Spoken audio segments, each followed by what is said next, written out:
Assalamualaikum warahmatullahi wabarakatuh. Perkenalkan nama saya Canti Putri Alyani Sugianto, NIM 123 021 027 akan menjelaskan tentang biomekanika yang diampu oleh Ibu dosen Ibu Ima Kurniastuti dan Ibu PJMK Ibu Snuriski SST MPH.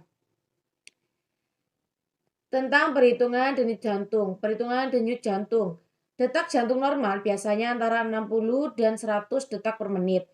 Ukuran ini mungkin bisa berbeda-beda pada setiap orang. Anak-anak cenderung memiliki ukuran detak jantung yang lebih tinggi dibanding orang dewasa. Waktu terbaik untuk mengukur detak jantung normal adalah tepat setelah bangun tidur di pagi hari. Cukup mudah. Kamu hanya perlu memeriksa denyut nadi menggunakan jari-jari, baik di pergelangan tangan atau di sisi leher. Caranya seperti ini. 1.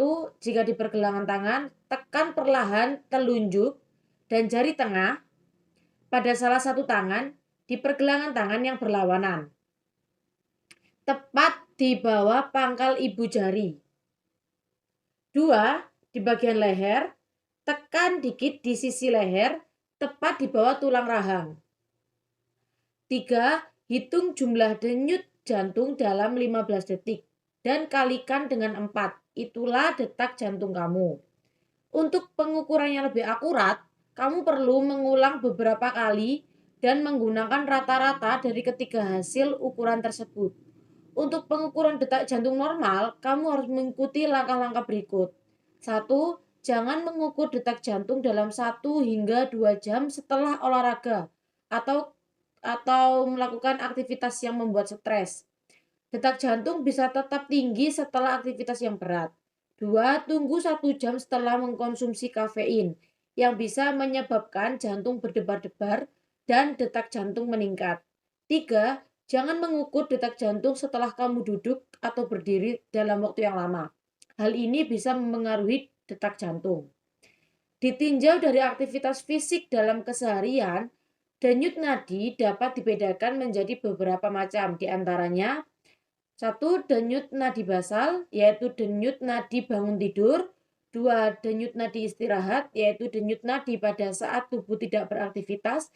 3. Denyut nadi latihan, yaitu denyut nadi pada saat latihan berlangsung. Dan 4. Denyut nadi pemulihan atau recovery, itu denyut nadi setelah latihan. Jika tidak tersedia pulse monitor, dapat digunakan cara memeriksa detak jantung di tempat-tempat yang telah disebutkan di atas selama 15 detik dan dikalikan 4.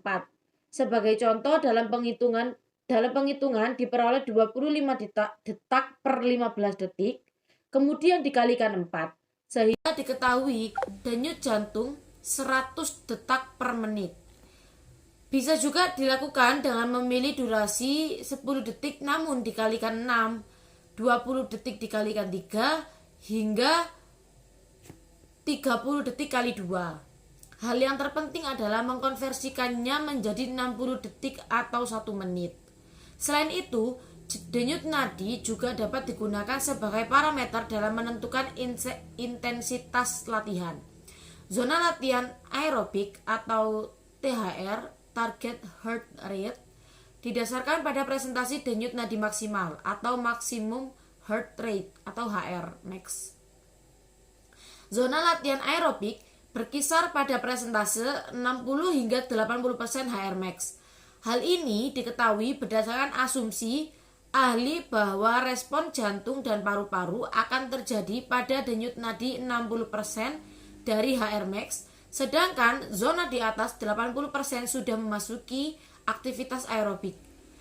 HR max dapat dihitung dengan rumus 220 dikurangi usia. Memasuki metode Carnot-Venn. Maximum heart rate atau HR max itu adalah denyut jantung yang dapat dicapai pada saat olahraga dan tergantung umur. Formula yang paling sering digunakan adalah formula Fox and Haskell. Untuk memperkirakan maksimum heart rate, seseorang digunakan formula yang berdasarkan pada umur. Maksimum heart rate dapat digunakan dengan menggunakan beberapa formula. Formula yang paling sering digunakan adalah HR max sama dengan 220 dikurangi umur laki-laki, umur jika laki-laki, dan HR max untuk perempuan itu 226 dikurangi umur wanita tersebut. Dan untuk obesitas itu HR max 220 dikurangi setengah umur dari orang tersebut.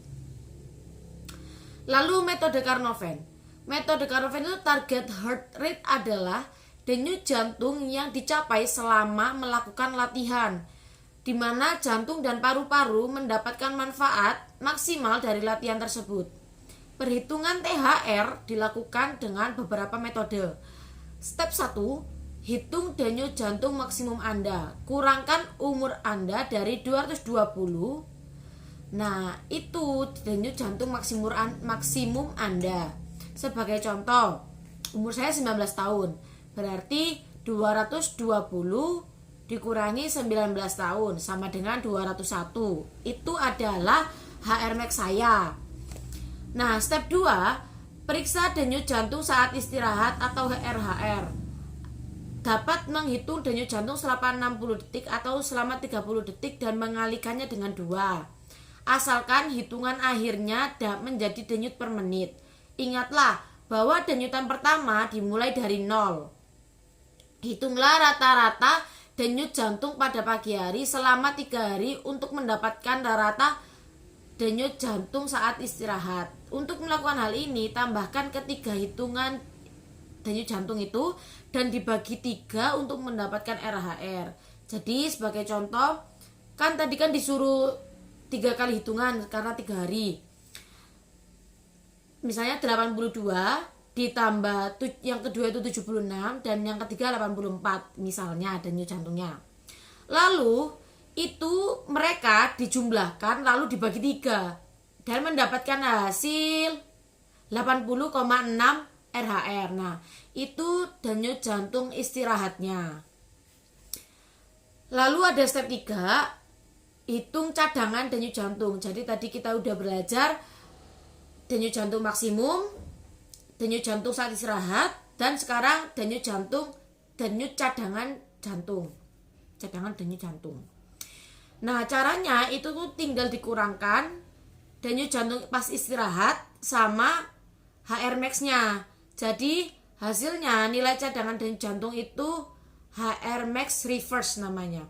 Nah, contohnya tadi kan denyut jantung HR max saya itu kan 201.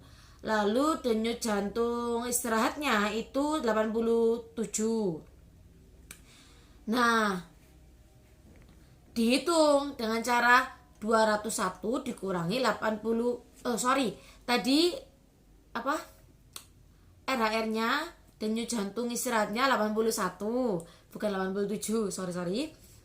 Nah, tinggal dikurangkan aja 201 dikurangi 81. Nah, hasilnya itu 120. Nah, 120 ini yang dinamakan HR max reserve. Nah, lalu step 4, dihitung batas atas dan bawah dari THR.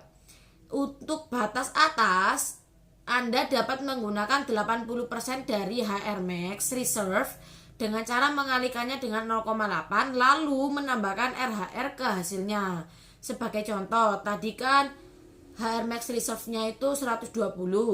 Berarti dikalikan 0,8 ditambah 81. Jadi RHR-nya itu 177 untuk batas bawah. Untuk batas bawah, Anda dapat menggunakan 60% HR max reserve dengan cara mengalihkan 0,6. Nah, tadi kan untuk RHR atas, untuk batas atasnya itu tuh dikali 0,8 atau diambil 80% dari HR max reserve-nya. Nah, kalau batas bawahnya itu tuh dikali 0,6 atau diambil 60% dari HR max reserve-nya. Lalu ditambahkan RHR ke hasilnya. Lah, RHR-nya tadi kan 81. Jadi tinggal dikalikan 120 dikali 0,6 ditambah 81. Jadi hasilnya RH-nya 153.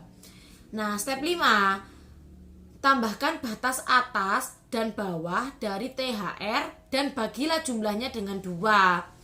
Nah, tadi kan batas atas dan bawah, yang tadi itu yang batas atas kan 177. Nah, batas bawahnya adalah 153. Jadi itu dijumlahkan dengan 2 dan dijumlahkan dan dibagi 2. Jadi 177 ditambah 153 dibagi 2. Hasilnya 165. Nah, untuk HRR-nya tadi kan nanti aku terangin deh, ada gambarnya shred gitu. HRR-nya itu 201 dikurangi 81. Itu RHR-nya sama dengan 120.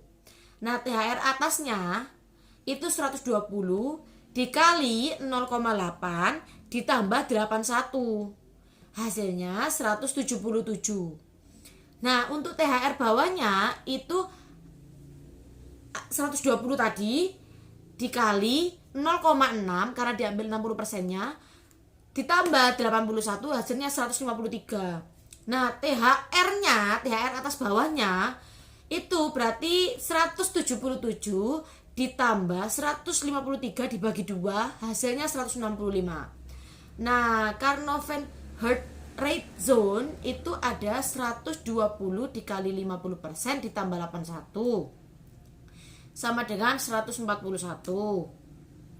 120 dikali 60 sama dengan 60% ditambah 81 ada 153.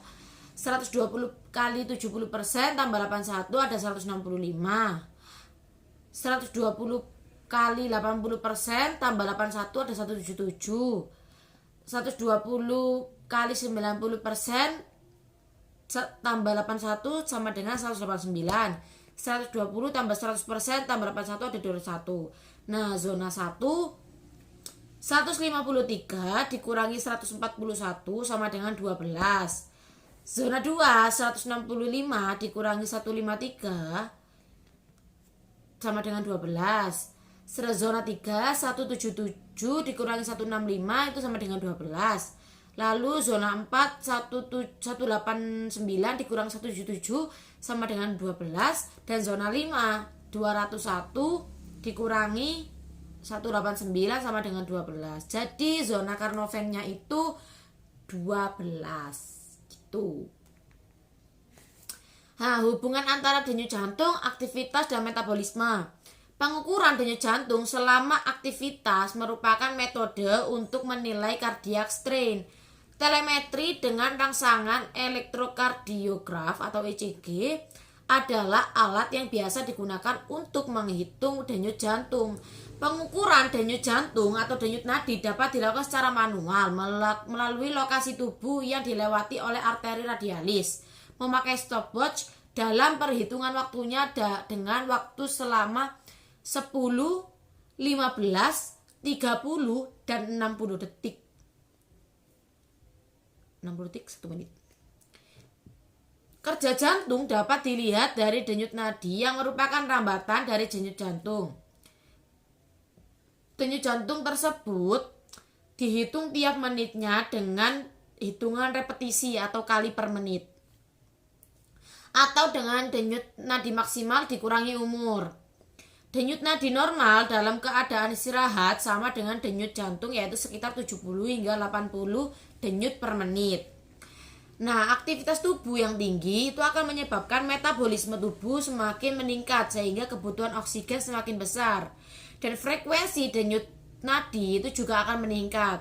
Peningkatan aliran darah untuk mensuplai zat makanan dan oksigen ke jaringan otot akan terjadi jika aktivitas tubuh semakin tinggi sehingga jantung berkontraksi lebih. Jika aktivitas tubuhnya semakin tinggi juga, semakin cepat dan kuat, yang akhirnya akan meningkatkan denyut nadi. Denyut nadi saat olahraga atau saat melakukan aktivitas fisik hingga mencapai kelelahan, nah disebut nadi maksimal atau HR max. HR max merupakan batas kemampuan seseorang saat melakukan aktivitas fisik.